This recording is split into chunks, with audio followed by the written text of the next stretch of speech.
হ্যাঁ, এসব বকরি-চকরি নিয়ে আমার সাথে কথাই বলেন না। আর এরা যে লেভেল, যে স্ট্যাটাসে এদের সেখানেই মানায়। দরজা বন্ধ, লাইট কম, কেউ কারো চোখে তাকাতে পারছে না। হঠাৎ ভেঙে পড়া এক কণ্ঠ, বুবলি আমার জীবন নষ্ট করেছে। এরপর 7 সেকেন্ডে সম্পূর্ণ নীরবতা। খবর অনুযায়ী অপু বিশ্বাস সোজা সাকিবের সামনে দাঁড়িয়ে যান। অপু কাপা কণ্ঠে বলেন, আমাকে এড়িয়ে যেও না, চোখে চোখ রেখে কথা বলো, এভাবে কথা বলার দরকার নেই।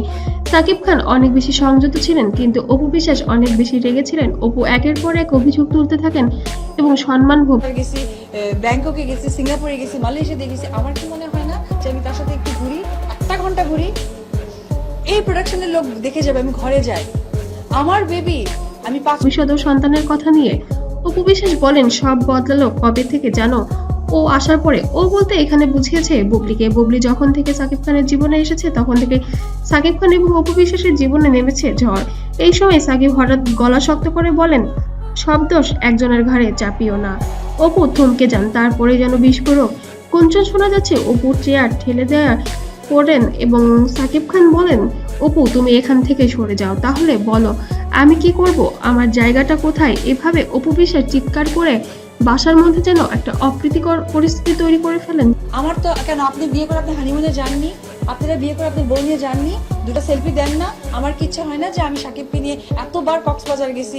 সাকিব খান আরো বলেন, এবার অপু সরাসরি নাম নেন, যা কেউ আশা করেননি। বুবলি আমার জীবন ধ্বংস করেছে।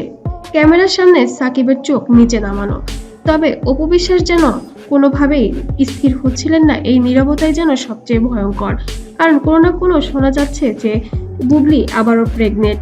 কিন্তু এই বিষয়টা নিয়ে সাকিব খান এখনো যেন নীরব আছে, কোনো রকম কোনো প্রতিবাদও করছেন না এবং স্বীকারোক্তিও দিচ্ছেন না। এতে অপু বিশ্বাস আরো বেশি আমার একটা জায়গায় আমি একটা মা, আমার সন্তানের যেটা বেটার সেটাই আমি করব, তাই না?